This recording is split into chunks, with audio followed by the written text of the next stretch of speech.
दिल्ली के रोहिणी इलाके में निर्जला एकादशी के अवसर पर छबिल वितरण के दौरान पहुंची साध्वी ने बताया कि निर्जला एकादशी का महत्व।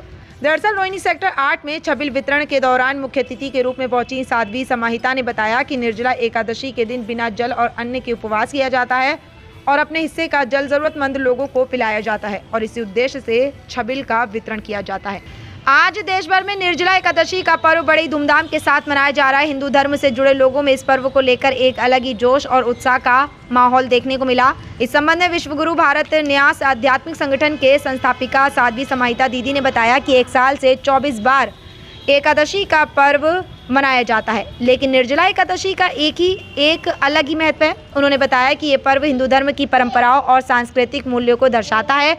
साध्वी ने बताया कि इस पर्व के माध्यम से हम उपवास पर रहते हैं और अपने हिस्से का जल हम ज़रूरतमंद को पिलाने का प्रयास करते हैं। यही इस पर्व की विशेष परंपरा है। दरअसल दिल्ली के अलग इलाकों में लोगों द्वारा सड़कों पर छबिल बांटकर इस पर्व का जश्न मनाया जा रहा है। इसी कड़ी में दिल्ली के रोहिणी सेक्टर 8 में भी विश्व गुरु भारत न्यास और साझा परिवार दिल्ली के आपसी सहयोग से छबिल का वितरण किया गया।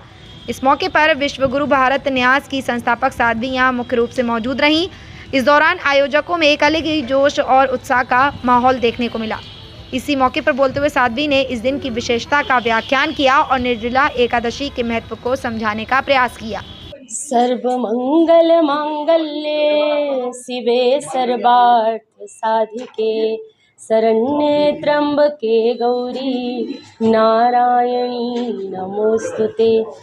ब्रजे प्रसिद्धं नवनीत चौरम गोपांगनानां चदुकूल चौरम अनेक जन्मार्जित पाप चौरम चौराग्रगण्यं पुरुषं नमामि। बोलिए योगेश्वर श्री कृष्ण भगवान की। सभी को जय श्री राधे। सभी श्रोताओं को आज बताना चाहते हैं, पूरे देश में निर्जला एकादशी का पावन महोत्सव चल रहा है। आज 31 मई कहते हैं वर्ष भर का बहुत अधिक गर्म, बहुत अधिक तापमान वाला दिवस माना जाता है। इसीलिए आज के दिन, निर्जला एकादशी के दिन, सबसे कठिन तप माना गया है कि बिना जल के 24 घंटे बिना जल का अनुष्ठान करना, जल को नहीं पीना। जो कृष्ण भक्त हैं, जो वैष्णव जन हैं, वो जल नहीं पीते हैं और निर्जला एकादशी रखते हैं। ये एक प्रकार का व्रत है। बिना जल, बिना भोजन, बिना प्राण वायु के कोई रह नहीं सकता।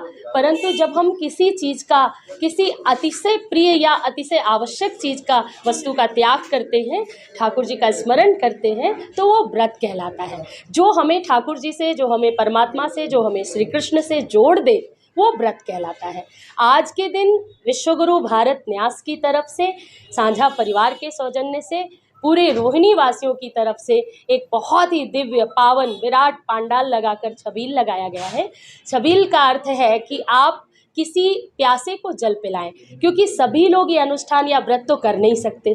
तो आज के दिन पावनता का अनुभव करें, हम सभी को शरबत का, जल का दान करें। इसका अर्थ ये है, अभी मुझे कोई पूछ रहा था कि दीदी हम निर्जला एकादशी तो जल क्यों पिलाते हैं। इसका अर्थ ये है कि आप अपने हिस्से का जल किसी प्यासे को पिला दो। ये हमारी परंपरा रही है कि हम अपने हिस्से का भोजन, अपने हिस्से का जल, अपने हिस्से की सुख सुविधाओं का कम से कम एक अंश तो दान करें, लगाएं और उनके भी काम आए। इससे एक सेवा का बीजांकुर भी होता है। बहुत सारे बच्चों ने भी भाग लिया। वो लोग भी पूछ रहे थे, दीदी हम क्या बांट रहे हैं। तो बांटने का जो भाव है, कहते हैं कि जो बांटा जाता है वो प्रसाद हो जाता है और जो बटोर लिया जाता है वो विषाद का कारण बनता है। तो हमारी परंपरा, हमारी संस्कृति है बांटने की, ना कि बटोरने की। हम प्रेम बांटें, करुणा बांटें, सहयोग बांटें, हम किसी के काम आए, किसी बच्चे के होठों पर मुस्कान सजाएं, किसी प्यासे को जल पिलाएं, किसी भूखे को भोजन कराएं, किसी ठंड से सिकुड़ते हुए को सर्दी से मुक्त करने के लिए उसे कंबल, उसे वस्त्र दान करें।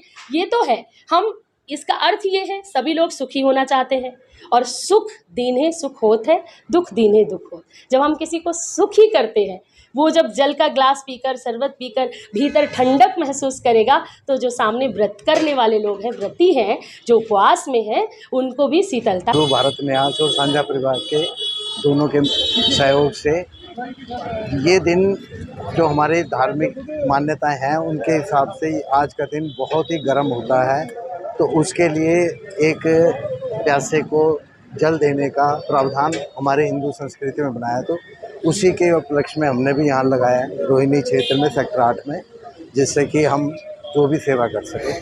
कब तक चलेगा ये हमारा 1 बजे तक चलेगा, 10 से 1 बजे से चल रहा है और काफ़ी संख्या में लोग आए हुए हैं, सभी ने अपना सहयोग दिया है। आज पूरे संसार भर में निर्जला एकादशी का ये महाउत्सव, इसको साझा परिवार और साथ में विश्व गुरु भारत न्यास, जिसकी संस्थापिका पूज्या समाहिता दीदी हैं, और जो एक देश के अंदर बच्चों में जो विकार हो कैसे दूर हों और राष्ट्र का उत्थान कैसे हो, एक बहुत बड़े उद्देश्यों को लेकर उन्होंने जो स्थापना की है, हम सब उसके ट्रस्टी हैं। और ये छबील का कार्यक्रम आज यहाँ पर इस माध्यम से जो निर्जला रहते हैं वो अपने हिस्से का जल समाज को बांटें, ये उद्देश्य लेकर के निर्जला एकादशी, क्योंकि कई लोग प्रश्न करते हैं कि भाई निर्जला एकादशी में जल क्यों बांटा जाता है। यह कि जो निर्जला रहते हैं एकादशी वाले, वो अपना हिस्से का जल समाज को बांटें, जो निर्जला एकादशी नहीं रह सकते हैं। तो इस तरह पूरे एकादशियों में साल में 24 एकादशी आती हैं, लेकिन निर्जला एकादशी एक ऐसी है, अगर एक भी कोई व्रत करता है तो कहते हैं 24 का फल उसको मिलता है, ऐसी मान्यता है। वही सब ध्यान में रखकर दीदी समाहिता जी ने हम सबको एकत्र किया और यह एक छबील का कार्यक्रम किया है। मोहन गुप्ता, साझा परिवार, उसमें महासचिव हूँ और साथ में कार्यकर्ता हूँ आदरणीय समाहिता दीदी जी के संस्थान में। मैं अनिल बंसल GK1 में रहता हूँ। इस ट्रस्ट के साथ जुड़ने के बाद समाहिता दीदी की गाइडलाइंस में हम समाज के लिए जो भी अपना योगदान दे सकते हैं, हम उसके लिए कार्यरत हैं। गौरतलब है कि 31 मई को हिंदू परंपरा के अनुसार निर्जला एकादशी का पर्व पूरे भारतवर्ष में मनाया जा रहा है। सनातन परंपरा में रखे जाने वाले तमाम व्रतों में निर्जला एकादशी की विशेष मान्यता है। ऐसा कहा जाता है कि व्रत सभी मनोकामनाओं को पूरा करने वाला है। आपको बता दें कि जेठ शुक्ल पक्ष की एकादशी यानी निर्जला एकादशी पर किया गया व्रत बेहद फलदायी होता है। ऐसा कहा जाता है कि अगर आप साल की 24 एकादशी का व्रत नहीं कर पाते तो इस एक व्रत को करने मात्र से ही सारा पुण्य कमाया जा सकता है। ऐसी मान्यता है कि भगवान विष्णु का आशीर्वाद दिलाने वाली सभी एकादशी व्रत में निर्जला एकादशी व्रत सबसे कठिन होती है।